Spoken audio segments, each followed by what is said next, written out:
સુરત શહેરમાં જન્માષ્ટમી તહેવાર એટલે કે મટકી ફોડ તહેવારની પ્રેક્ટિસનો થયેલો શુભારંભ ભવ્ય તરીકે થયો.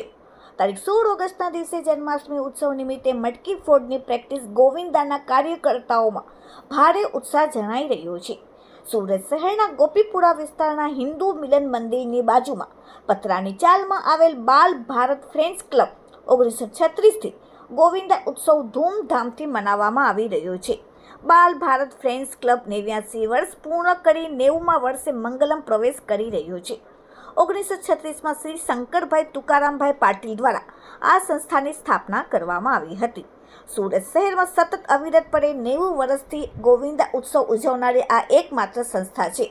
હાલમાં શ્રી વિષ્ણુભાઈ શંકરભાઈ પાટીલ સુપેર ચલાવી રહ્યા છે આ સંસ્થા અને આગામી 16 ઓગસ્ટે જન્માષ્ટમી ઉત્સવના માધ્યમથી ગોવિંદા મટકી ફોડ માટે યુવાનો દરરોજ રાત્રે મટકી ફોડની પ્રેક્ટિસ 28 જૂન 2025ના રોજ હિન્દુ મિલન મંદિર પાસે ગોપીપુરા મુકામે શુભારંભ કરવામાં આવ્યો. Bureau report, daily India TV, Surat.